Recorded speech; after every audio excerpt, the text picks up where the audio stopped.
Як быстро и просто поменять ремкомплект на форсунках Вальтек. Форсунки регулируемые, обслуживаемые. Приступимо. Оці болти, хлопці, крутити не треба взагалі. Знімаємо просто кольце. Витягуємо катушку.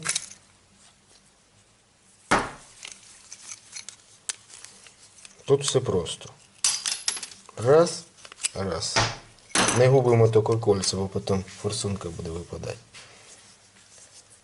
І беремо ключ на 13. Вибачаємо 14.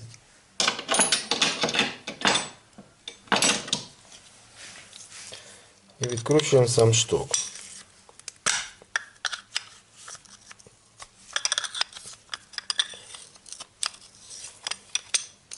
Ключом на 14 викручуємо.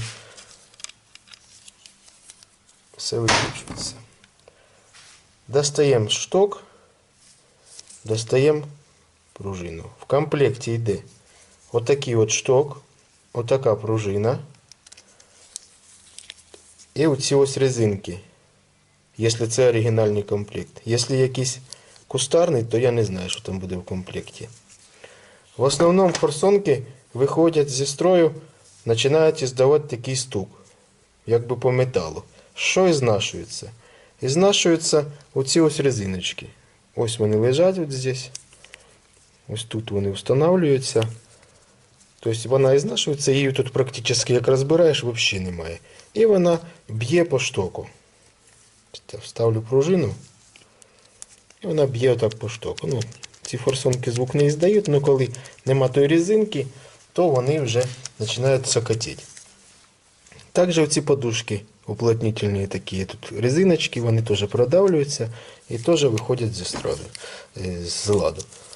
Міняєте це все, миєте тут все, вичищаєте бензином, закручуєте на місце, ставите нові ремкомплекти і зажимаємо все в обратному порядку.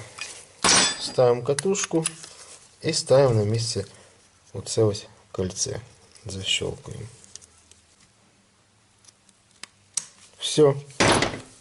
Считай, ремкомплект замінений. Но, щоб правильно відрегулювати форсунки, ще треба ось така ось приспособа, індикатор часового типу, який вкручується сюди і виставляється ход штока.